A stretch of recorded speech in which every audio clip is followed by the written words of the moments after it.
Grabe kay kainit ang panahon karon no, makakumot jud og plastic sa tubig ba. Sus. Karon pagka inita sa Cebu.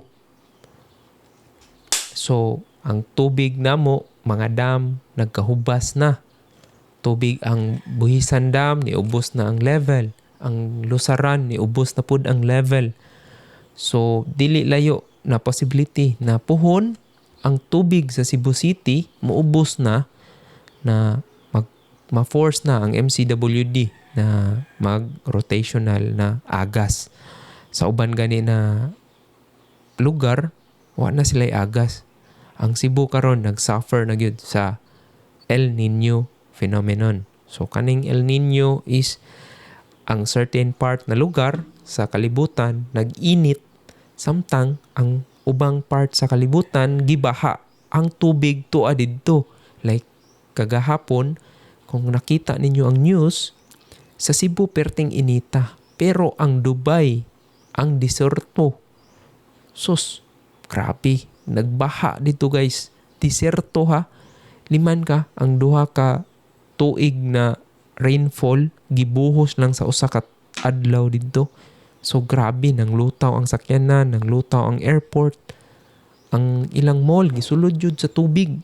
So, ingon ana ang El Nino phenomenon. So, unsay atong delikado ani sa Cebu. Once na mosulod ang La Nina, kay kanang La Nina karon init kay tano. So, karon dapat ang atong gobyerno nag-prepare na siya sa La Nina. Kay karon ang best time na manglimpyo sa mga creek, sa mga imbornal, kana. So, usasad na, no? Then, ang duha kay ang kana atong yuta sa bukid, grabe kay kaugaro no. So probability nga ting-ulan mabasa to siya, prone kay na siya sa landslide. Kay mo man na mahumukan ang tubig or ang kato tungod sa crack na ng mga yuta kana uga na kay siya igbutang og tubig diha. Posible gina daghang landslide na mahitabo. Hinaot lang na walay dagkong landslide. Kay kana, di man na nato kalikayan. Kay nature call man na siya, no? So, wala tanang kuhan rin, no? Storya ratag tinud-anay. So, muna'y possibility, no? Ang kanang ting-ulan pohon. Kay delikado na siya. So, kung karon ting-init, imagine na unya ting-ulan. Ting-ulan, perti na po ning baha pohon. Kung dili ma-prepare sa gobyerno or dili ma-prepare ang atong kaugalingon na manglimpyo sa atong palibot.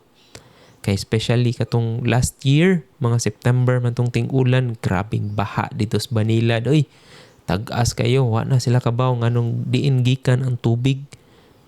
Ang Country Mall ug ang BTC gud ga baha gaawas. So kana dapat atong i-prepare atong kaugalingon na manglimpyo gid karon kay ting-init pa magprepara ta. So aside sa kuan, nagkagrabi ang basura sa ato ang dakbayan sa Sugbo. Grabe na kayong basura guys. Kani tubig. Grabe kayo. Hilig kita mo palit og tubig na inani sudlanan. Unya ato lang ilabay. Kani siya mawara ni imong pananaw. Pero asa man ni padong. Adto ra ni silangi sa yuta sa dagat. Sa dagat.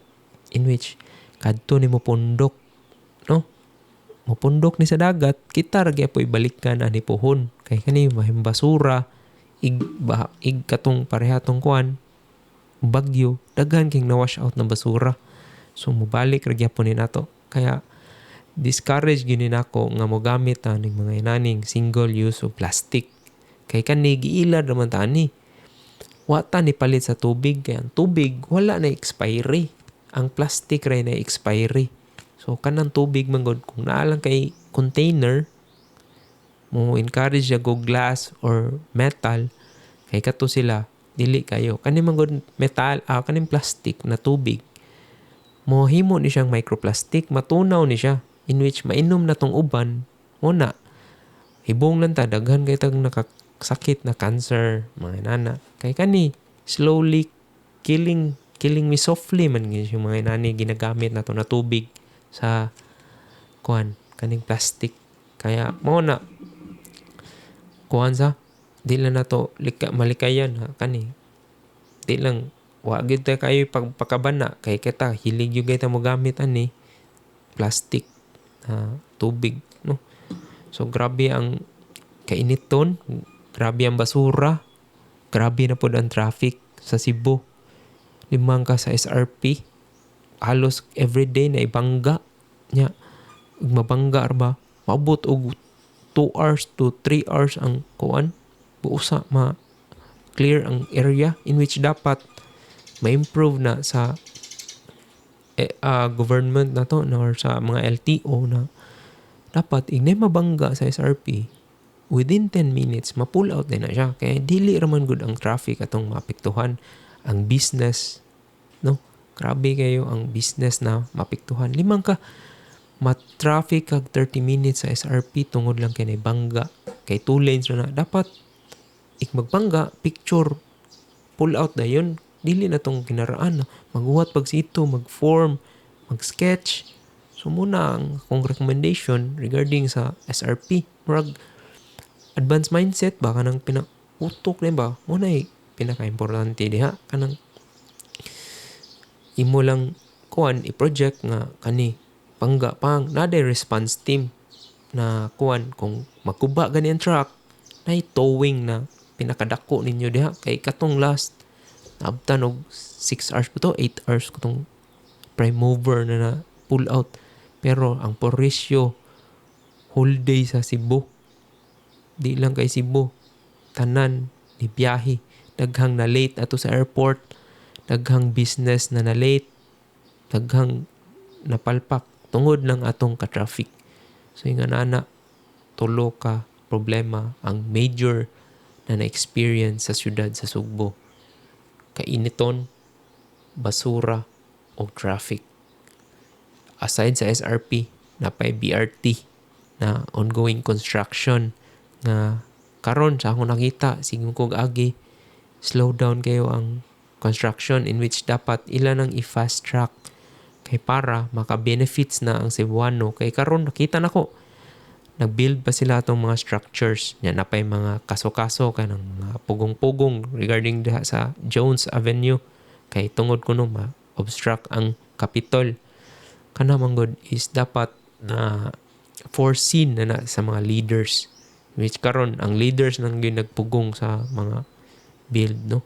So kana daghang salamat og kung naamoy mga comments and suggestions regarding sa mga problema sa Cebu City kana pa-comment sa baba kay kanay nagpakabana raman santa kay mo na atong nakit-an ba na pwede natong i-share as para ma-improve kay kana di man kita pwede ra nato isalig sa gobyerno tanan mulihok sad ta. So unsay malihok as a citizen, a law-abiding citizen kay karon daghan kay porisyong driver sa kanang mga bag-ong driver. So kanang bagong driver sa motor, 4 wheels or 2 wheels sila di na mo obey og traffic rules. Sige na og crossing sa mga traffic light mo tuyok ko grabe. So no. So discipline starts within ourselves or sa atong kaugalingon. So nato pag-improve sa ato ang dakbayan sa Sugbo kung ang mga mismong mamumuyo wala na ka-disiplina na mo follow lag simple traffic rules. Aside na paglabay sa inyong basura. Kay kana importante po gay ng paglabay sa basura sa proper way. Okay? So kung napa may mga comments and suggestions, pa-comment sa baba. Hoping na nakapaglinaw ni na video sa inyo ha kay mo lagi guol gyud kayo ta na Cebuano kana. Okay?